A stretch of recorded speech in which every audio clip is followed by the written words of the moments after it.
But perhaps the greatest beauty of this C major symphony is contained in the third movement, an adagio of such lyrical intensity that it stands alone among slow movements of its time.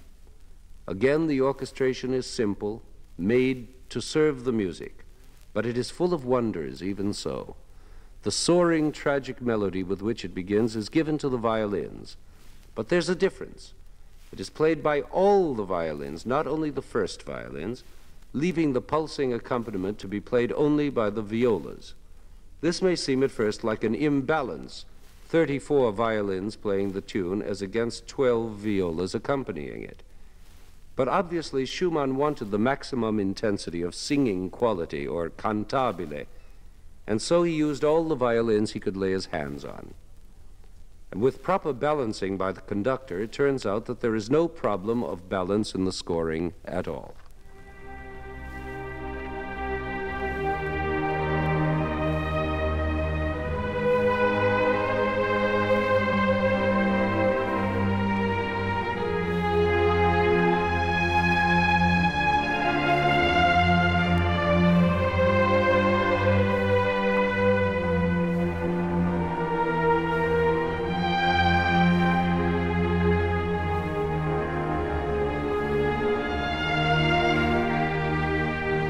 Now the romance is carried forward by the oboe, with the high bassoon escorting it like a lover.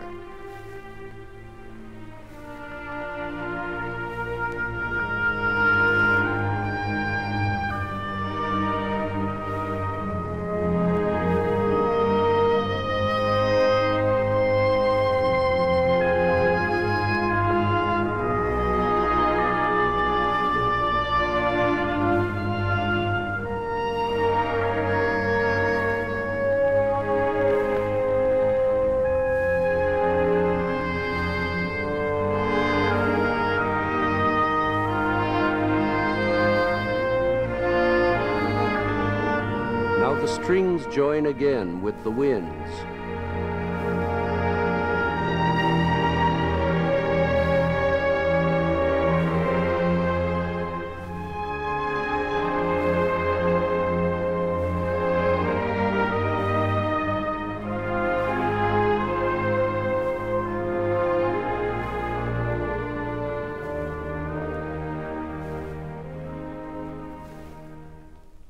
At this point, the strings drop out entirely, and the ensuing section is entrusted to two French horns, again sounding a mysterious, quiet fanfare, with the trumpets and woodwinds to strengthen them.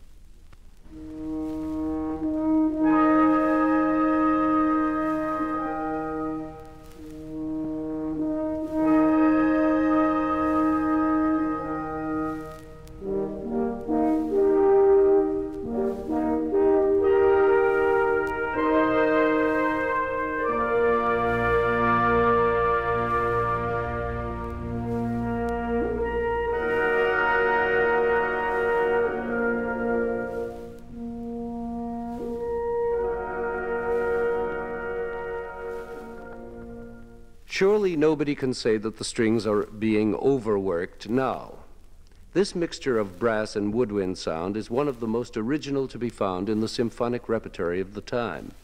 Again, listen to this use of the winds and the development of the first melody, and notice how the colors change as the line passes from one instrument to another, or from one combination to another.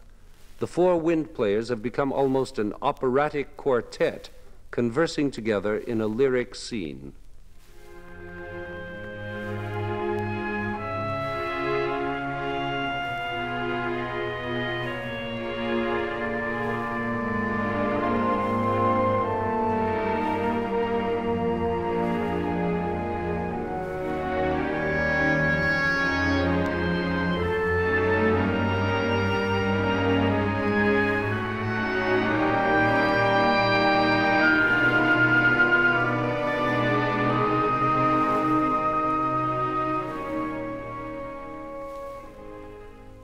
Now the strings again, recalling that oddly personal fanfare, but in a great hush of wonderment.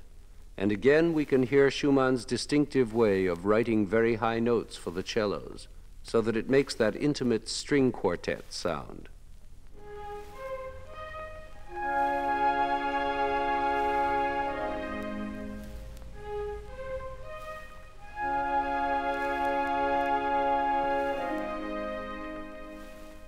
Then comes what is surely one of the most ecstatic climaxes in music, as the melody soars to almost unattainable heights, resolving in a long descent of trills.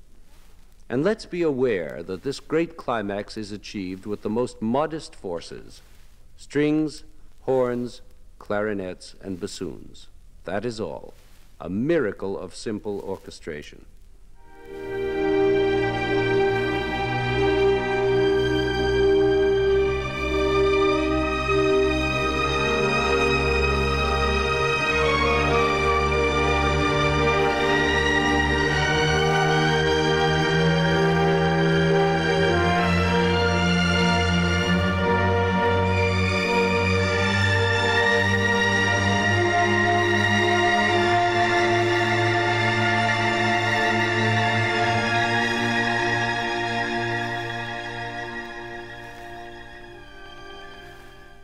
And under these off-the-earth trills, the solo wind voices re-enter back to earth and sorrowful, and sing their extended cadence like a great prima donna executing her most exacting cadenza, free, meditative, pure song.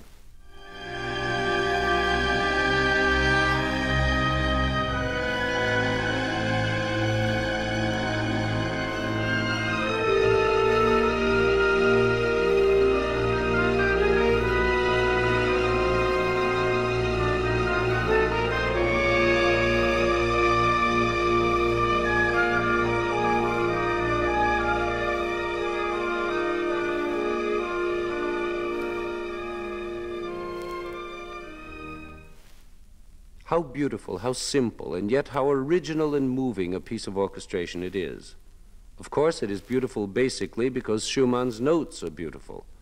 But as we said before, the orchestration so exactly carries out the meaning of the music that, simple and unsensational though it may be, it must be called beautiful orchestration. Schumann a bad orchestrator? I hardly think so. Even in the final movement, which has been the most severely criticized of all from this orchestral point of view, we find Schumann carrying out his intentions with the hand of a master. Again, there is balancing to be done by the conductor. There are those so-called pianistic passages for strings to play. There is almost continuous string writing, but all of these problems have been solved before and can be solved here as well. Again, difficulty of execution is no criterion for musical judgment. For example, the very opening of this movement, with its jubilant, energetic motives, presents the conductor with the danger of having his woodwinds obliterated by the brass. This is easily corrected by simply reducing the dynamic scale of the brass playing. In other words, the conductor asks them to play more softly.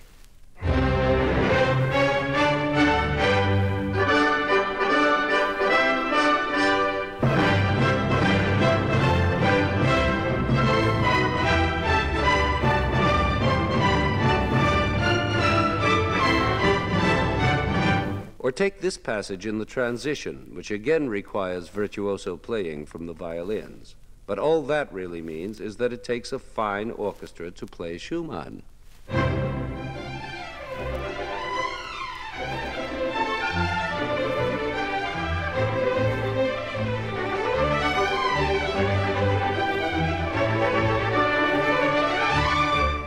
And here comes the cyclical pattern again, recalling the romantic melody of the slow movement.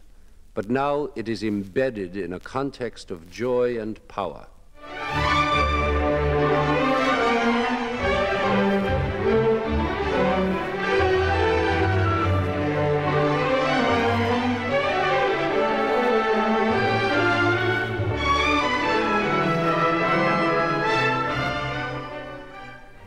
After a long tutti development of these motives, we arrive at an extraordinary passage in which the slow movement theme we just heard is sung out upside down by the winds, as the strings support it with a passionately energetic accompaniment.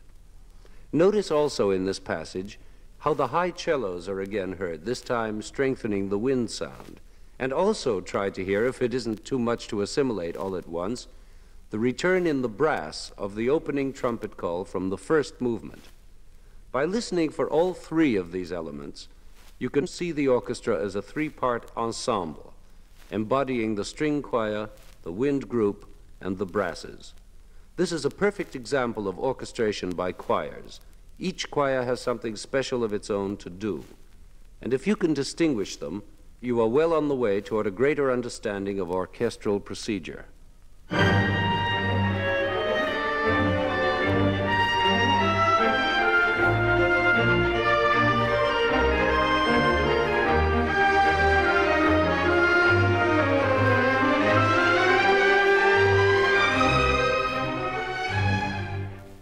In addition to all these clear beauties, Schumann has introduced some real orchestral novelties of a kind later to be used by all sorts of composers.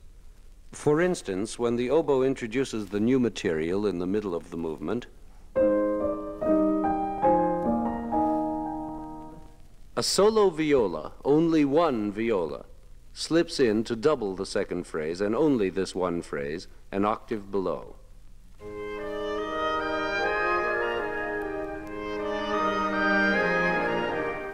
A truly original moment and a newly beautiful sound borrowed from the world of chamber music.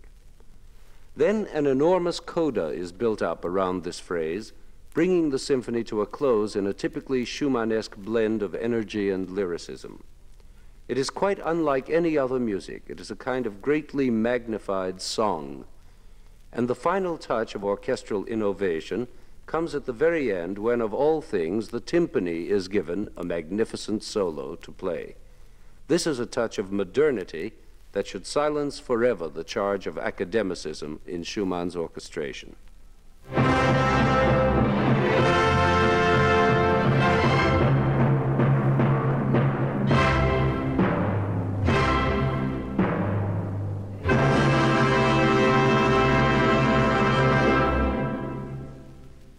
A magnificent symphony born of strength, mystery, and open-hearted lyricism. And all these qualities are enhanced by those same qualities in the orchestration. This is all we can ask of orchestration, that it faithfully report to us the music in its various essences, and that Schumann has done this entitles him to be cleared of that long-standing accusation of orchestral weakness. Schumann was a wonderful orchestrator.